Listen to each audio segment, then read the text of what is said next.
Good evening there, everybody. What is happening? Hopefully, y'all are having a wonderful day today.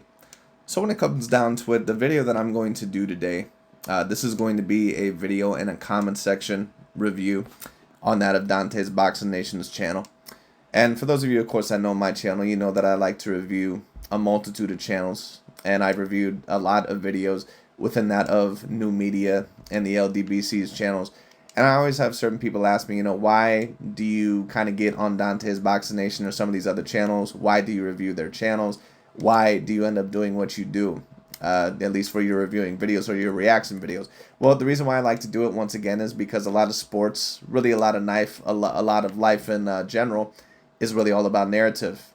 And once again, there's a great quote about whoever controls, the past controls the future. And basically what that means overall is that if you can control the narrative, if you can control what people think about something, then overall a lot of people are really going to cling on to that really without doing any research whatsoever. Most people really don't do the proper research no matter what the sport is or no matter what the situation is, and they pretty much just take your word for it, especially if they want that narrative to be true, especially if they don't like that particular fighter or overall they don't want him to be as great as another one. And for Dante's Boxing Nation, yes, that's going to happen with him and his commentators and his followers, because at the end of the day, Dante's Boxing Nation, anyone who has a brain can see clearly that Dante is very racially motivated, and that anytime it comes to a conversation of a Canelo, Inoue, Lomachenko, Gennady Triple G Golovkin, anytime there is a non-black American fighter or a non-black fighter in the number one pound-for-pound conversation, all of a sudden he has to try to tear that down instantly.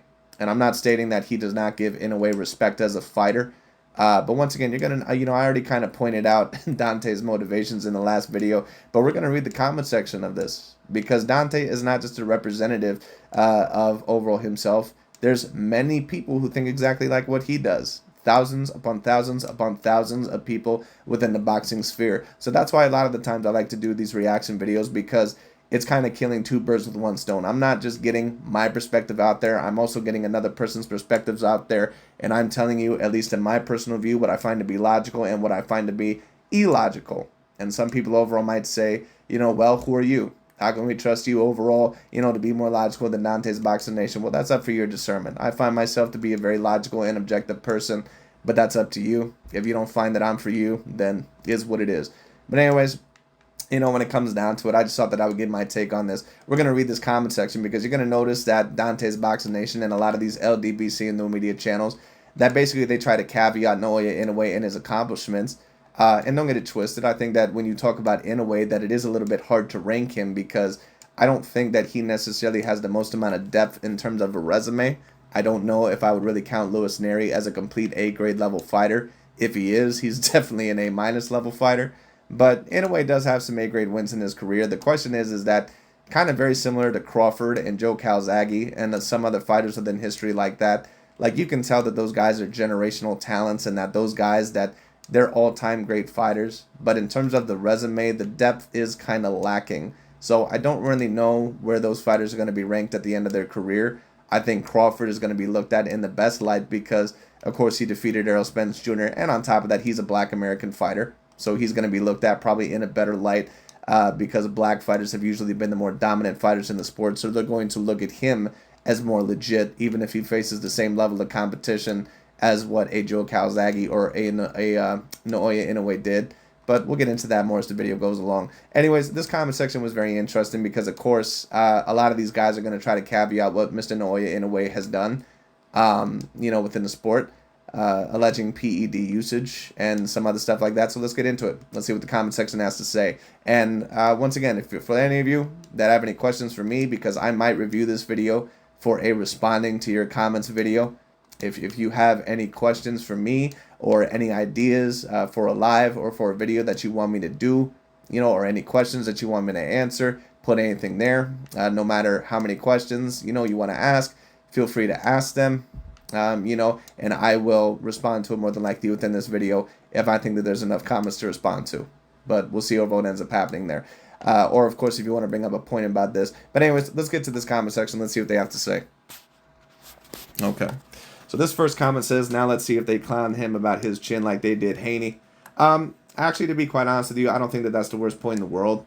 The reason why I also wanted to bring this up is because there is a certain amount of double standards against that of black fighters. I do tend to agree with that. That is one of the points that Dante and a lot of these other guys, I think that they've somewhat brought to the light. I think that, of course, there is certain double standards against black fighters. Oftentimes, when a black fighter gets knocked down, they'll be quote-unquote chinny over like what people call with Devin Haney. And, there might be certain black fighters that maybe are a little bit chinny. Like when you actually talk about Terrence Bud Crawford, I don't know if I would say 100% that he's chinny, but he definitely doesn't have what I would call an iron chin, a granite chin, because he can be hurt. I've seen Crawford hurt a few times in his career, actually more than a few times in his career. I've seen him wobble a little bit, and staggered quite a few times in his career, but because he has great boxing IQ and on top of that athleticism, he usually was always able to get past it. And of course, when he's needed to, he has shown a great chin when he needs to, like against Errol Spence Jr. So, I can't criticize him, for it too much. But in my view, Devin Haney, the criticism of his chin, I never really agreed with. I thought that Devin Haney actually has a very good chin. I just think that he's not defensively responsible. He's a guy that, once again, a lot of these guys, especially from the LDBC and new media, they love to compare Devin Haney to Floyd Mayweather. They love to compare all these black American fighters to Floyd Mayweather because what their goal is to try to make sure is that the black fighters are always going to be the one in the lead. But they'll never compare Lomachenko, Inoue, Fury, Usyk, or anyone like that. They won't compare them to Floyd Mayweather or Sugar Ray Leonard or anything like that.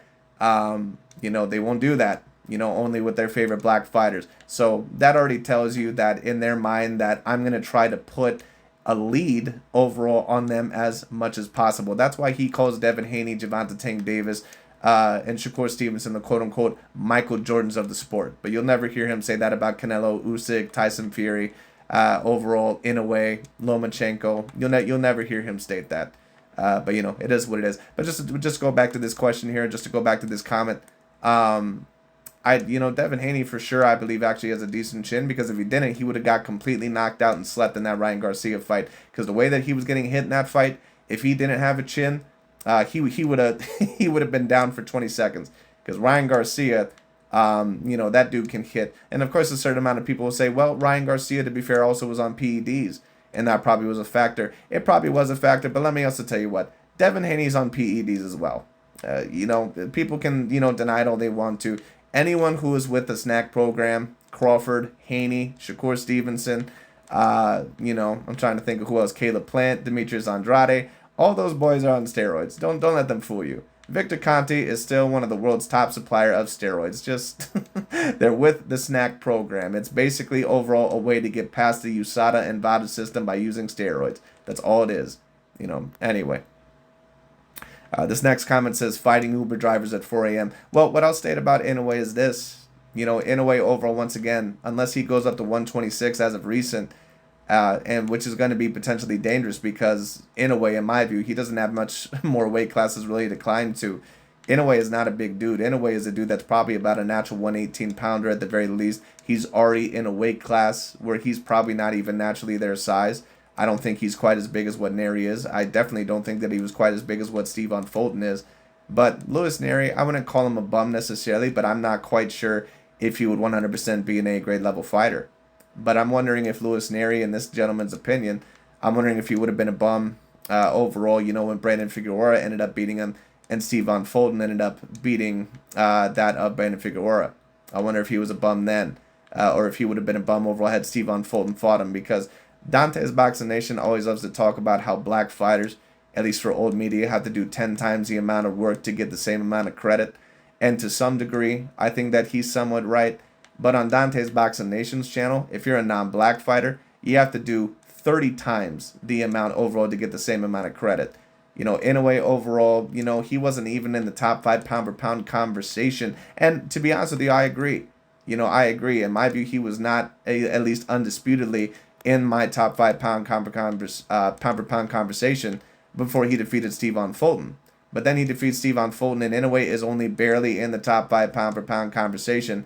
Gervonta Tank Davis, for whatever reason, is there, and he's literally defeated nobody, at least no one that overall could be debatably top 10 pound-per-pound ever, when it comes down to when he fought them. Shakur Stevenson apparently is already there, and I don't know exactly, who he's fought to be top 5 pound-per-pound.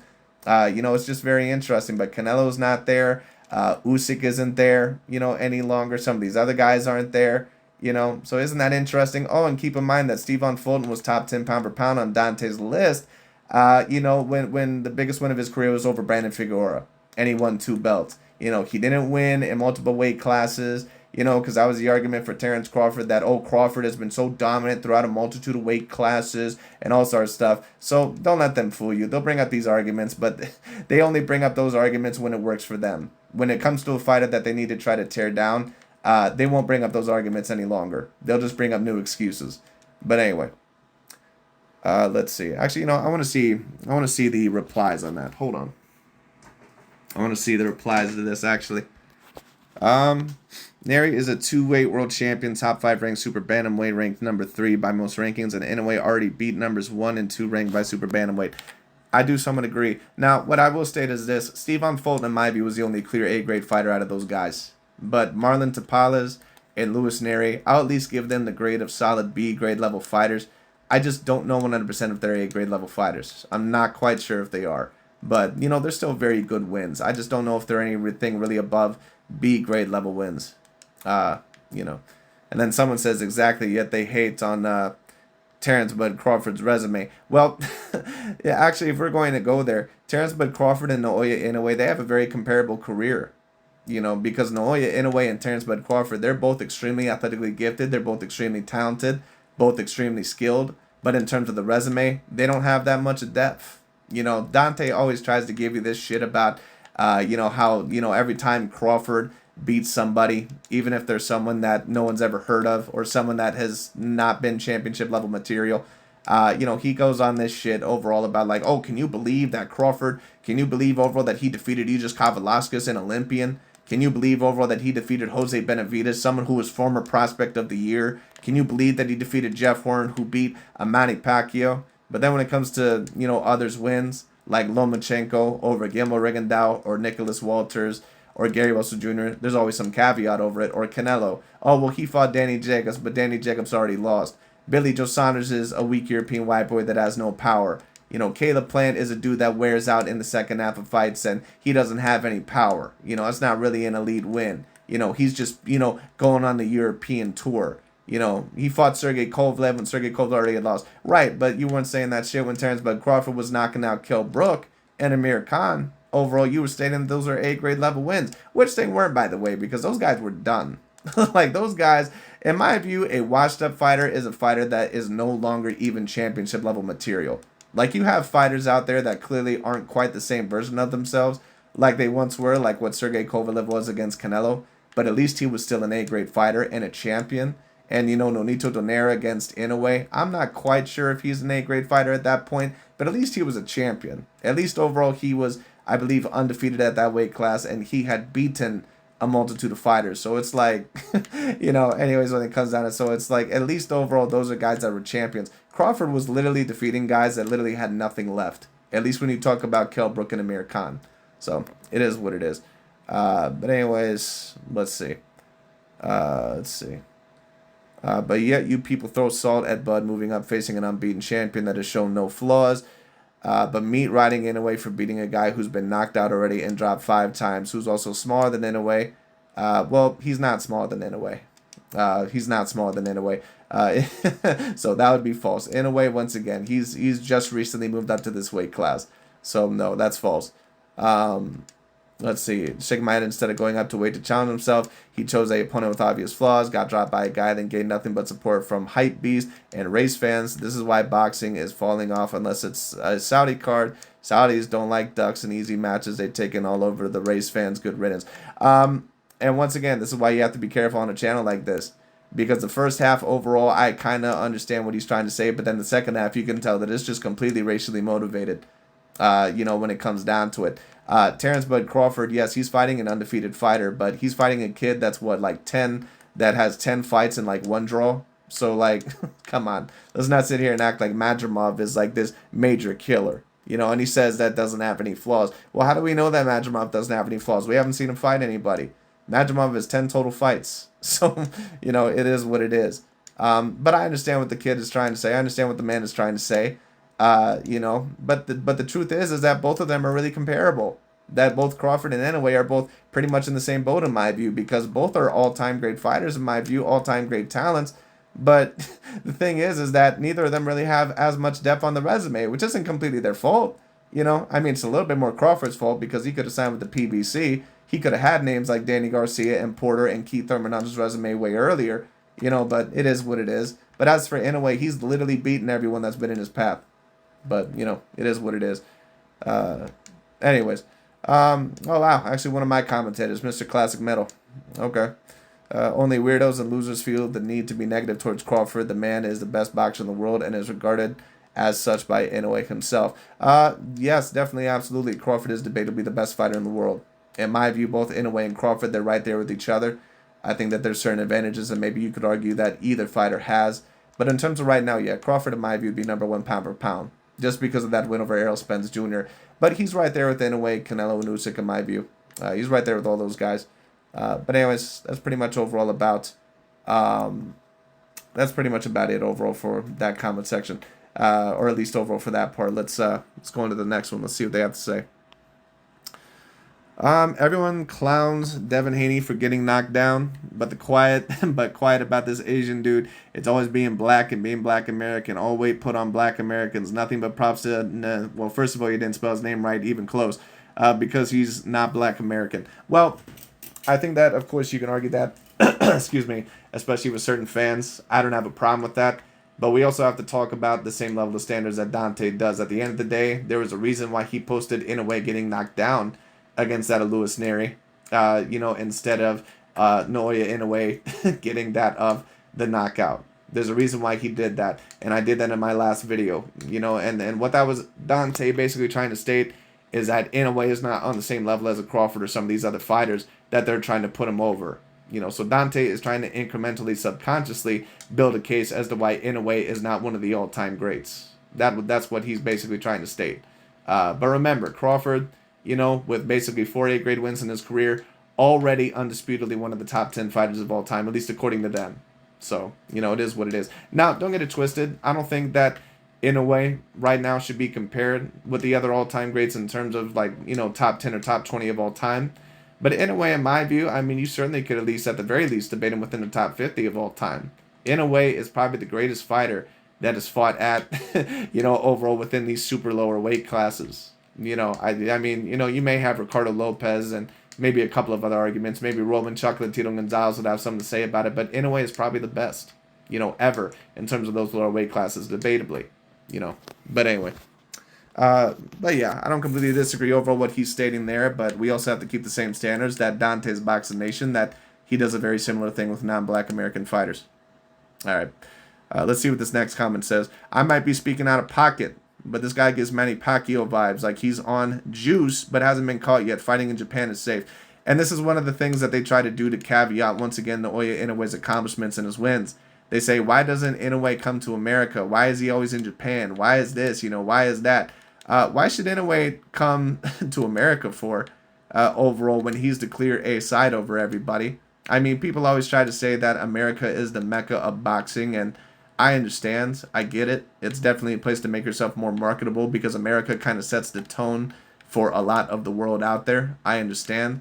But to me, you would have to make a case that America, you know, is better in terms of being cleaner, in terms of the PEDs or, you know, performance enhancing drug uses or steroid usage or cheating, or that, you know, overall over there it's easier to get jobbed, and that's a little bit unfair. And I just don't think that you can make a case that America is really any better. We've seen a bunch of American fighters on PEDs. We've seen a bunch of times where an American fighter clearly got the home cooking decision, you know, when it came down to it, clearly got the advantage even when they probably didn't deserve to, like Fury and Deontay Wilder won, like Evander Holyfield versus Lennox Lewis, you know, like overall a couple of other fights that I can't think of, you know, Paul Williams versus Araceli Lara, you know, and some other ones, Oscar Valdez versus Robson Conceição, you know, Teofimo Lopez versus Vasily Lomachenko. So why over, and now don't get me wrong, Teofimo actually, I thought that he beat Lomachenko, but, you know, it was clear that those scorecards, like the 9 rounds to 3,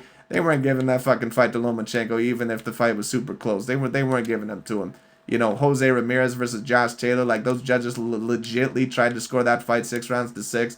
Why the fuck should Naoya Inoue try to come over to America? Why? So he can get robbed? So he can have a very close fight finally in his career and he gets jobbed? Inoue is fighting overall in his advantageous, his most comfortable position, as did Mayweather, as did some other guys. Is that me stating that Mayweather never fought outside of the MGM Grand, or that other fighters didn't fight outside of there? No, not necessarily. But I don't get this point overall to where Inoue needs to prove himself to be great, by coming to America. Why? So he can possibly get robbed?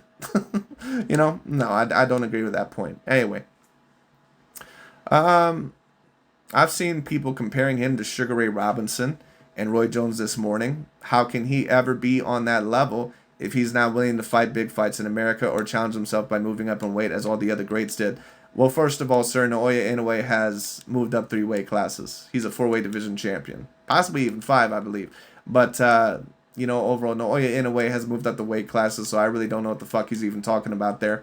But once again, Inoue is not going to get all-time great credit unless he literally wins titles at 130, at least from these guys.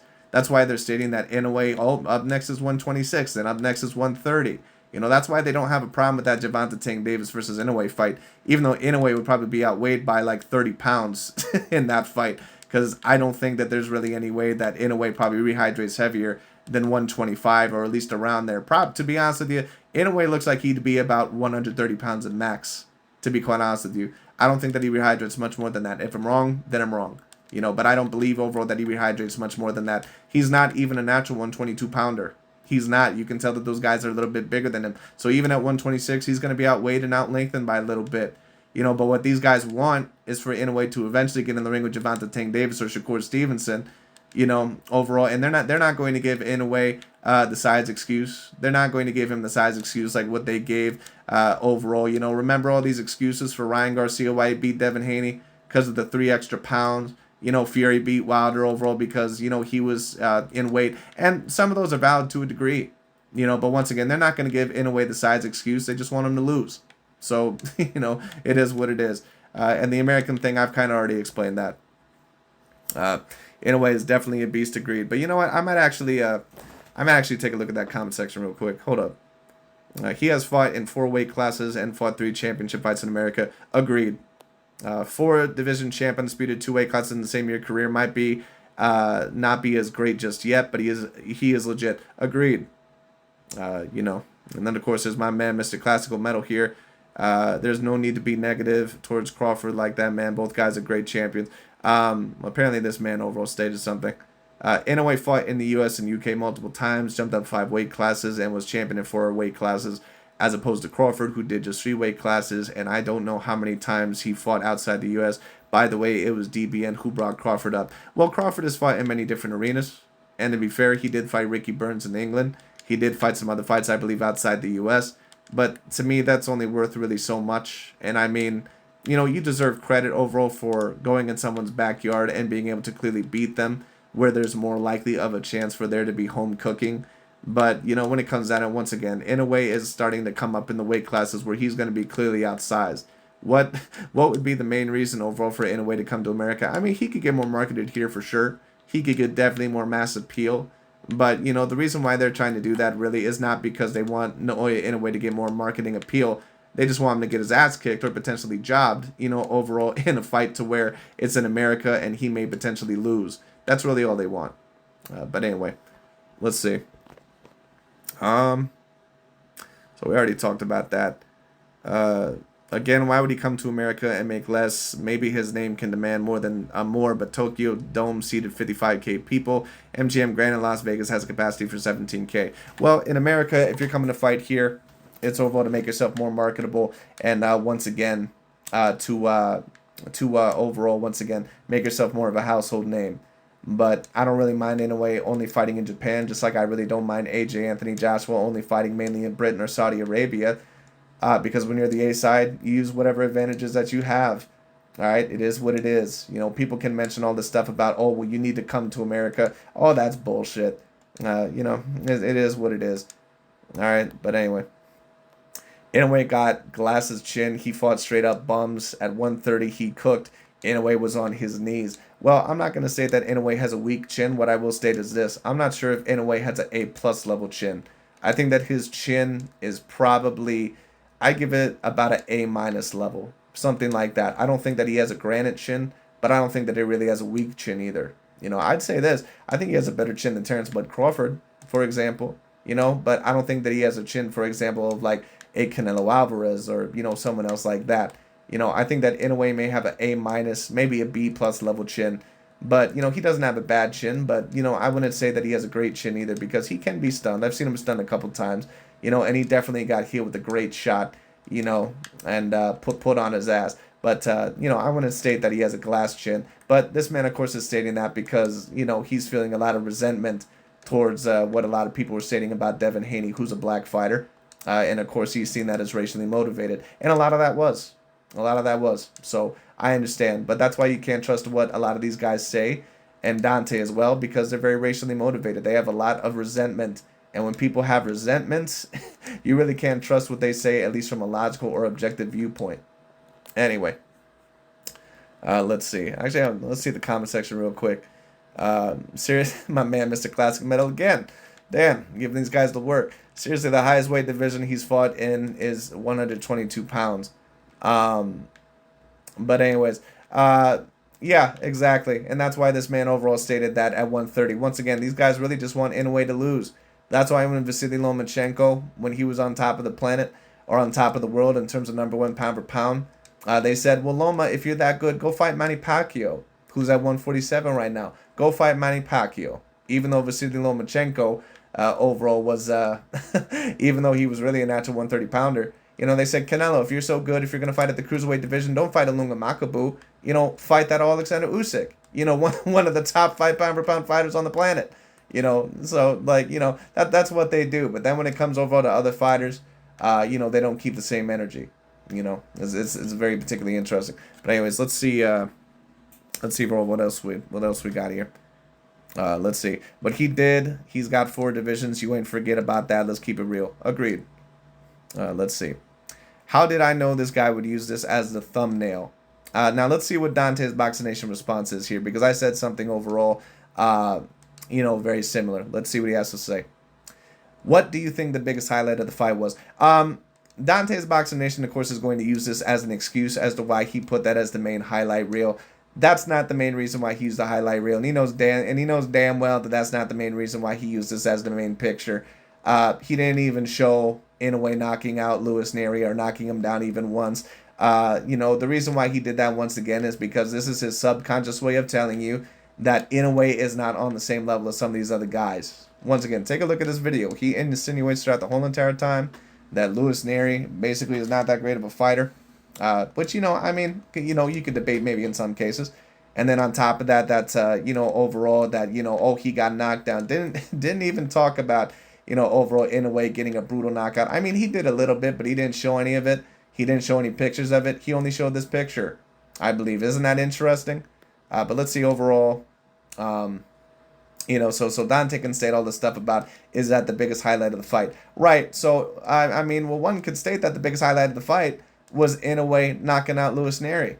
Because when Terrence Bud Crawford got hit by Aegis Velasquez and knocked down in that fight, and it should have been a knockdown because he got hit with the overhand right and he willingly went down, but the ref blown the call, in my view, when it came down to it. Was that the highlight of the fight? The fact that Terrence Crawford was hurt against Aegis Velasquez and was actually losing early rounds? Was that the highlight of the fight, even though Crawford was heavily favored against Aegis Velasquez? Or was the highlight of the fight for you, because I remember you posting that video, or was the highlight of the video Terrence Crawford getting the knockout? Was the highlight of the Deontay Wilder and Luis Ortiz fight, was it the moment where Luis Ortiz, who was the underdog in the fight, when he damn near knocked Wilder out, I believe, in one of those middle rounds? Or was it when Wilder ended up finally getting the knockout, I believe, in like the 10th or the 11th round? So stop bullshitting, Dante. You know, this dude, you know, he knows exactly what he's doing. Don't let him fool you. Let's see. Let's see overall what he has to say in this next comment. He said, now since you said that, I'm curious, if you did a video on this fight, would you even show the highlight of him being knocked down for the first time in his career? So what Dante is basically trying to allege here is that, you know, you're being biased. And overall that, you know, you're an Inoue fan and that you're a race fan, and more than likely you wouldn't show overall Inoue being knocked down. And, you know, to a degree, fair point. If you're going to talk about overall a boxing match, you have to talk about the whole entire story. You can't just talk about one bit. you know. But that's the thing about Dante. He doesn't talk about the whole entire story either. He don't know. He only talks about the part of the story that he wants to talk about. So it is what it is. Anyway, let's see. Of course, I'm just saying your thumbnails be having me dying because they funny, chill, not that serious, bro. Well, the reason why he said that, Mr. Bayani 2332, the reason why he said that is because he knows damn well what his motivations were. The reason why he reacted to that overall is because he knew damn well that people were going to react in that way. He knew overall that he posted that because he was trying to make Inoue look bad. And don't get it twisted. Inoue got knocked down. It's what it is. Part of life, part of boxing. He made a mistake. He got knocked down, you know. So there's no reason overall, you know, to think bad about it. There's no reason to, you know, cushion it. It was a mistake. Inoue's going to have to sharpen it up. I mentioned it in my video as well. But there's a reason why Dante, with certain fighters, even if they have bad moments in the fight, he won't put that as the main thumbnail unless it's a type of narrative that he needs to put out, like with Jamal Charlo or Andrade looking bad in their fight, you know, and they'll be like, oh, well, is this when Canelo's going to fight him? You know, when they're at the worst point in their career. But if they're looked at as fighters that can be top 5 pound-for-pound fighters, he's not going to put that there, you know. But anyway, because he has to try to debate any point possible for putting his fighters in the top 5 or top 10 pound-for-pound over whatever fighter is necessary. But anyways, let's see. The highlight was the finish, the way he almost sent Neri through the ropes. Thank you, sir. Thank you, Fight Sport Talk. How come Dante's Boxing Nation didn't post that? He only posted Inoue being knocked down. Thank you, sir. So once again, was the highlight of the Terrence Bud Crawford fight against Aegis Kavalauskas? Was it when Aegis Kavalauskas stunned him and, you know, wobbled and dropped him with that right hand? You know, was the highlight of the Deontay Wilder-Luis Ortiz fight? Was it when Luis Ortiz hurt Deontay Wilder really bad? Or was it when they got the knockout? Stop playing around. Like Dante knows what the fuck he was doing. Anyways, let's see. Crazy thing is, Mexicans are not even proud of Neri doing this because the truth is they want Inoue to be as flawless as possible so that when black boxing greats are mentioned, they can feel confident bringing up Inoue. Well, I understand overall what you're trying to state, and there's a lot of people overall that want other fighters other than black fighters to be great within the sport so they can maybe try to tear down or make it seem like the list is a little bit more diluted. I think that that's a fair point.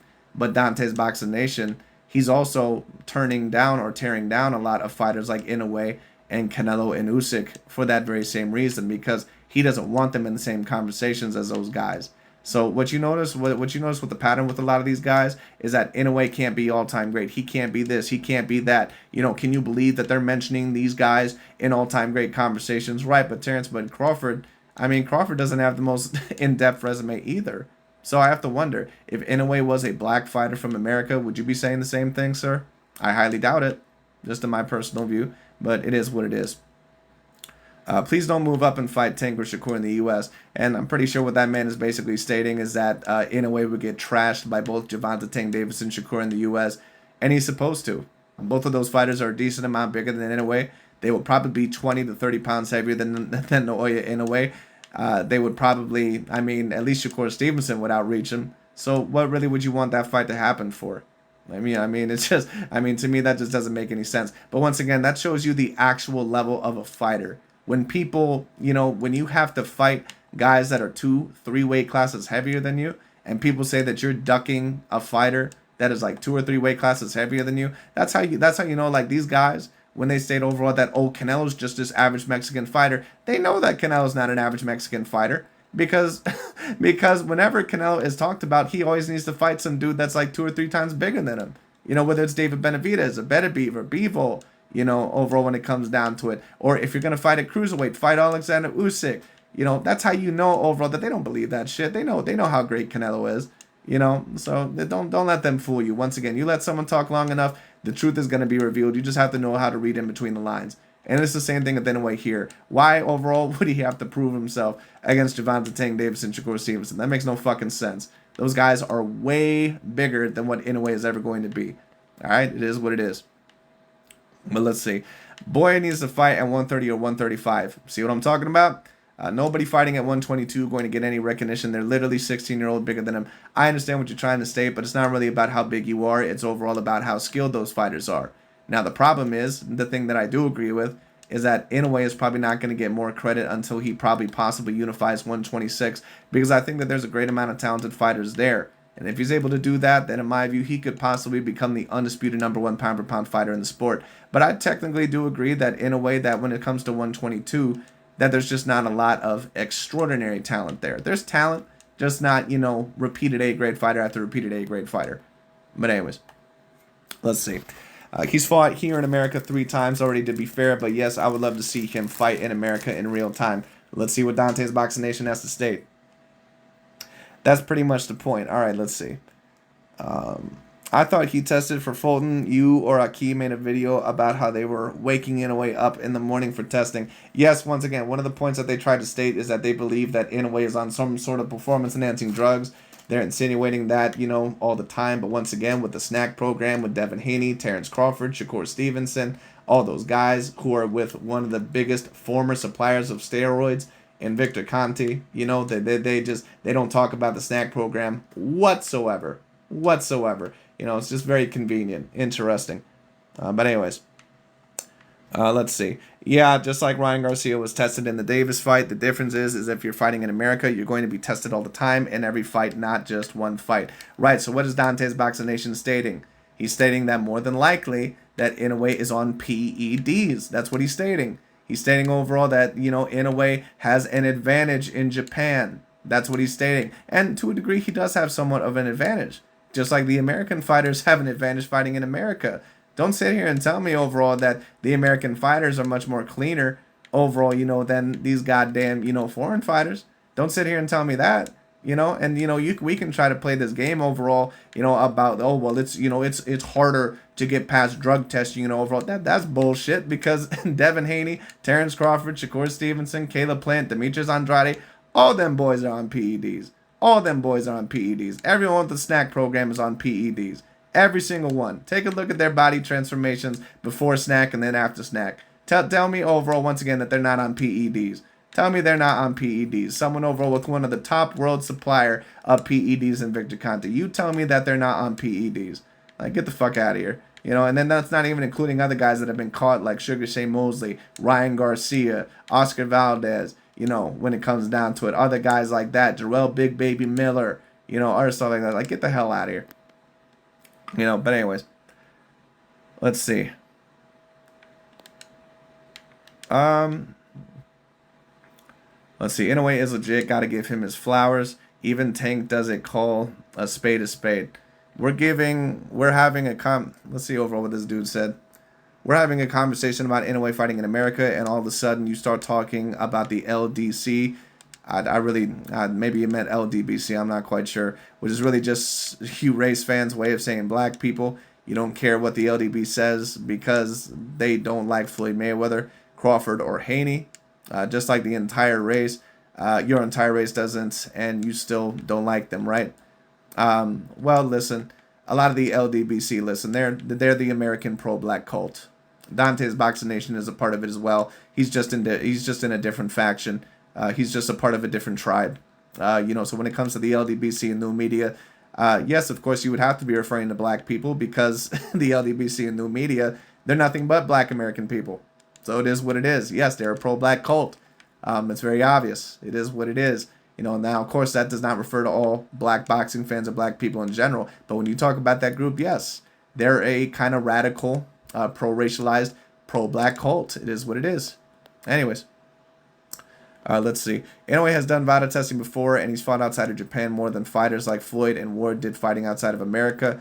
He fights where he sells tickets like everybody else. There is nothing unfair or special about that. I somewhat agree. Let's see. What would be the point of Floyd Mayweather and Andre Ward fighting outside America? Let's just start with that question first. Well, once again, Mr. Dante's Boxing Nation, what would be the point overall of Inoue fighting outside of Japan? Because you're trying to allege that Inoue, once again, that apparently that the PED testing is much easier to hide in Japan. I mean, who knows? But I mean, is it really? Is there not a lot of American fighters that are possibly on hidden PEDs? Have there not been a lot of American fighters, black fighters, American Mexican fighters, or other fighters that are more than likely on PEDs? Like, come on. You know, you know, I personally believe that Manny Pacquiao was probably on steroids throughout a whole lot of his career. You know, and overall, when it came down to it, he went through certain testing and he was never caught on PEDs. Dante will tell you more than likely that he believes that Manny Pacquiao was on PEDs. So if the American testing is that fucking good, how come Manny Pacquiao was never caught on some sort of performance-enhancing drug? or some of these other guys, so please, is what it is. But anyways, you said he fights where he sells tickets, so don't you believe he can sell tickets in America? And once again, what Dante is basically trying to state here is that you don't want Inoue to fight there because eventually he's going to get popped up on something. Right, Dante, why don't you talk about your boy Devin Haney and Terrence Crawford and Shakur Stevenson and all those black fighters overall that you love to kiss ass so much? Why don't you talk about those boys overall being with the snack program? Why don't you talk about that? Because Tyson Fury was guilty with association, by association, when he was found out to be with Daniel Kanahan, the Irish mobster. He was guilty by association because overall, once upon a time, he had a little suspicion with PEDs, and it's very possible that he's on PEDs. But then everyone with the snack program, they're not suspicious. Isn't that interesting? Anyways, let's see. And then overall, he's pretty much just saying much of the same things. He can definitely be on the juice if he's not being tested randomly in every single fight. Anybody can be in that case. Once again, Dante is stating that Inoue is on PEDs. All right, so Dante is basically trying to state, I'm not going to give Inoue credit to the same amount of what I'm going to give to these other fighters because in America, it's easier to detect PEDs, which is bullshit, but it is what it is. Anyway. At the end of the day, in a dangerous sport like the boxer should be strenuously tested in every single fight, not just some fights. Well, I agree, but when it comes down to it, Naoya Inoue, to be fair, I really don't know how much he is tested, but from what I know, overall he was tested decently, and against Steven Coolboy Fulton, overall, he was tested pretty good as well. He was definitely tested there and didn't get popped up for one PED. So there's only so much overall that I can really get into that point. Now, if you want to state that maybe if Japan is not testing them as often, that's something overall that you can state. But once again, let's not sit here and act like America overall. Let's not sit here and act like, overall like they're just this super clean, overall, and that, people don't get away with putting steroids, in their ass or syringes in their ass. All that is a bunch of horse shit. All right, the American fighters, they get away with a bunch of PEDs just like a lot of these other places do. All right, so it is what it is. Devin Haney gets away with taking PEDs, But anyways, let's see. Let's see.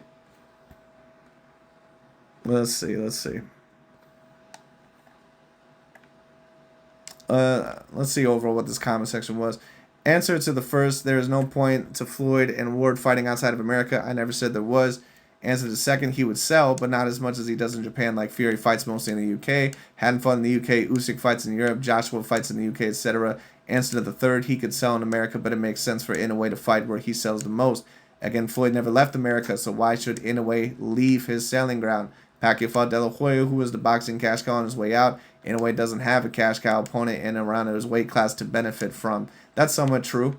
But what I will state is this: I do think that any fighter would benefit from fighting more in America because America is the setting tone for a lot of places.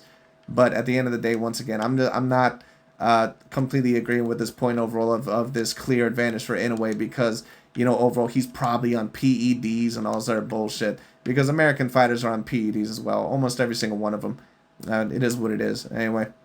And he said, why did you bring up Andre Ward and Floyd Mayweather at all? Be honest with me, you've never in your life defended Haney or Crawford when they were selling more tickets in their hometown by saying they don't need to fight anyone anywhere else on the internet, have you? Right, okay, so Dante, where are you defending, that of Mr. Naoya Inoue? Because, once again, you would defend that of Haney when it comes down to it. You gave Haney extra credit, when he left the area. So if Haney was having a fight against a guy that was less marketable, but he had to fight him in his own backyard, would you probably not say anything? Like, it is what it is. But Dante always loves to use this angle once again about the racial angle. That way, he can kind of get out of tough questions. But anyways, at the end of the day, you will agree with me, regardless of where the boxer is fighting, they should be subjected to very strenuous random drug testing for every single fight, right? Well, of course, one could certainly debate that. Yes, of course. The question is the Japan, style of drug testing, is it really overall, that much, less overall than America, or is it really that much less effective? Is it really, So, how come we've never heard of this problem until Naoya Inoue popped up on the scene, But anyway. Let's go to other comments. Let's see. No point in coming to America. Inoue is the champ. If folks want belts, they coming to him. I don't blame Inoue. I wouldn't give up home field advantage either. I somewhat agree, sir. I somewhat agree. You know, because if we're talking about it, even if let's just say it's easier for PEDs, American fighters, a lot of the times they would get potential home field cooking over that of Naoya Inoue. We've seen what happened in Lewis versus Holyfield. We've seen what happened with Wilder and Fury. All right, we've seen what happened with other fights. All right, so yes, they get home field cooking as well. All right, so let's not pretend like America is just this more righteous place. All that is bullshit. Fighters get away with taking PEDs and syringes in their ass all the time. All right, Oscar Valdez got caught in a performance-enhancing drug. They didn't even suspend him, I believe. All right, Ryan Garcia recently got caught on PEDs. All right, Devin Haney, Crawford, Shakur Stevenson, Demetrius Andrade, Caleb Plant, all of them boys take PEDs and get away with it because they have Victor Conti's protection. So let's not sit here and act like overall, like, you know, Inoue is at this major unfair advantage. All that is bullshit. Anyway, let's see. Let's see overall what some of these other things are. I really would have wanted to see Gamma Rigondeaux versus Naoya Inoue. That would have been a great fight, actually. I would have loved to see that fight as well. But I think Rigondeaux obviously is way past his best.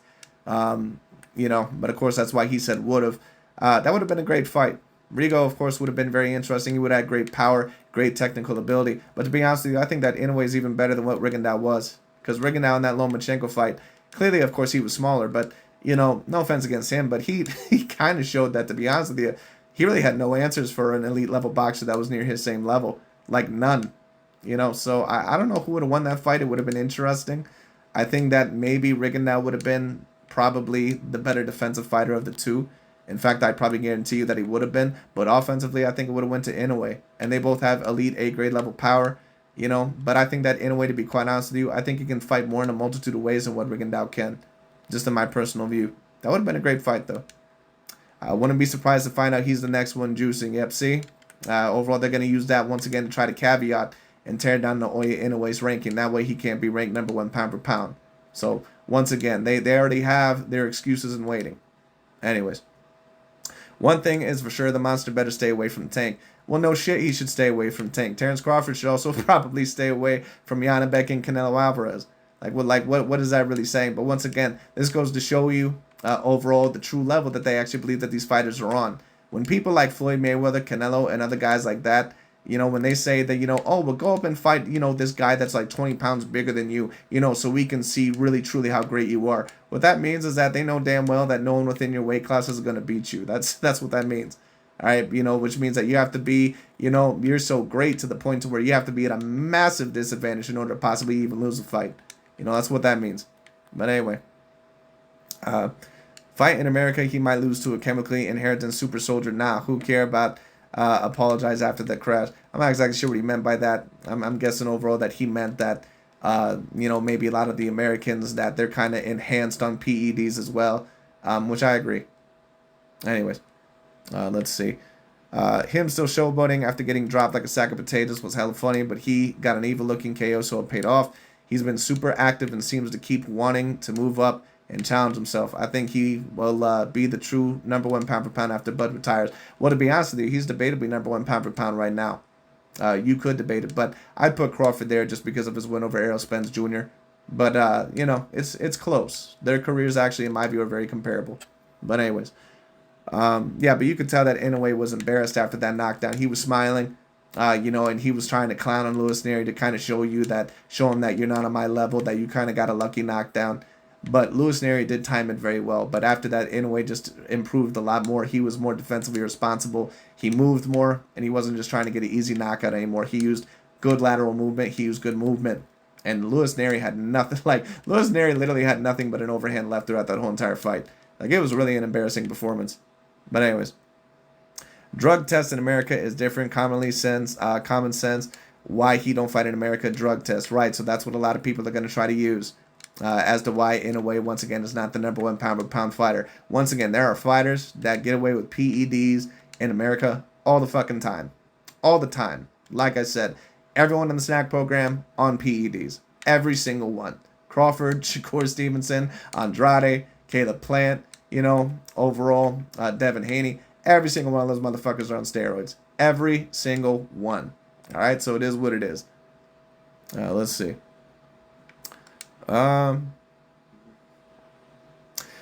By the way, Inoue already fought in America multiple times, and it makes more sense for him to fight in Japan because the U.S. fighters want the Japanese payday as the Inoue name sells out in Japan. Although I'd love to see him come back here, but he doesn't need to fight here as is already proven for division champion on the pound-per-pound list. Let's see what Dante's response is. You live in America, but you don't want to see him become a star in America like Pacquiao did. Right, so what is Dontaes Boxing Nation really stating there? He's not asking a question overall, once again, to legitimately ask it in terms of being pure. What he's asking overall is, why don't you want Inoue to come here? You know, isn't that strange? So what Dante is stating is that you would rather, in a way, have an unfair advantage, possibly with PEDs, rather overall than come here to America. That's really overall what he's saying. You know, and once again, American fighters get away with PED usage all the time anyway. And we don't know whether Inoue is on PEDs or not. More than likely he probably is, but more than likely 95% of boxers are on PEDs. You know, so it is what it is. But anyways. Let's see what this dude says. He says, I said I would love to have him here, but he doesn't need to. I'm not like all the other Americans saying he's never fought here when he's saying he needs us, because he's a star making a lot of money there. This guy says, you don't believe he has a crossover appeal. Right, but Dante don't give a fuck about crossover appeal. What Dante's real point is that you don't want him to come over here because he's on PEDs. That's basically what he's stating. You know, so he's going to make an excuse if Inoue ever, you know, unifies 126 or even beats, you know, the fighters that he says that he needs to beat. All he's going to use is that the fact that he's on PEDs. That's all he's going to say. You know, but anyway, and that he didn't fight in America. But anyways, so he does have crossover appeal, but you don't think that he should cross over. You see what Dante's trying to do there? Like I said, I already told you guys this. That's what he's trying to allege. All right, it's all about him trying to allege, in a way, using PEDs and not fighting in America. That's all that question was about.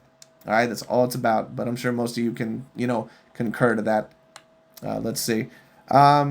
Here goes. Let's see. No, I said I would love him to, but he doesn't have to, as he makes our American fighters more money there, as well as he is at the point where he can do whatever he wants as pound-for-pound star on the A side. I somewhat agree, sir. Yeah, at least with the pound-for-pound and A side stuff. Let's see. Bayani 2322. Let's see what Dante says, because you know, here he goes on his racial bullshit. I bet because you're not a racist when people were saying Haney only sold so many tickets because he was in his hometown and anybody can sell out their hometown. You were defending Haney, right? Right. So Dante's Boxing Nation, once again, let me ask you something. Are you fighting tooth and nail to defend Canelo Alvarez and Alexander Usyk and Tyson Fury and some of these other guys overall, once again, that are not your favorite black American fighters? Dante's Boxing Nation always loves to bitch about people not keeping the same racial standards. Dante is the worst double standard person in all the boxing YouTube sphere. Not even close. I mean, him and Aki TV, that idiot. But, you know, those two, you know, like, they never keep the same standards. So quit acting like you're trying to defend all these other fucking fighters. You're overall for your only favorite black American fighters. So just stop. Anyways. But, you know, you notice overall that Dante's Boxing Nation, he didn't have any other response after that, because that's pretty much his main arguments. But let's see. And that's pretty much, let's see. Let's see what this last dude says. What he gets for fighting cab drivers out there in Japan, and they want to call Inoue pound for pound over Bug because he beat Neri Fulton and old Daenerys. Well, I think that Crawford right now would be over Inoue. But at the end of the day, Inoue and Crawford's career are actually very comparable. Once again, more than likely, is this person probably a little bit racially motivated? Yeah, probably, because if we're going to be honest, Crawford really doesn't have the deepest resumes either. Crawford had, once again, he has about 4 A-grade wins in his career. Inoue probably has, you know, around, you know, 2 to 4 A-grade wins in his career. So, I mean, at the end of the day, to be honest with you, they're more comparable than what you might think. You know, so these guys, they can state overall, you know, once again, you can pretty much just see that the comment section is filled with guys trying to make excuses as to why Inoue is not the #1 pound-for-pound fighter. And right now, I'd have Crawford. You know, right now, I'd have Crawford. I don't mind you stating that Inoue is not the #1 pound-for-pound fighter, but you can tell that a lot of these guys don't keep the same standards because they're very racially motivated. And that's why I wanted to review this comment section. But that's pretty much what they're going to do. They're going to use the excuse of he's not coming here to America. He's probably on PEDs, you know, even though he was VADA drug tested and tested very greatly in the Fulton fight. Then the next thing is that he's wrapping his hands incorrectly, all this other shit. And sometimes, you know, there is a thing called stacking, but in a way, the way that he was doing it wasn't just legal in Japan. it was also very much legal in many parts of the U.S. So even had he fought in the U.S., it would have been legal as long as it would have been within the right stadium. So, a lot of these guys, they don't do their proper research, or, they just say a bunch of shit.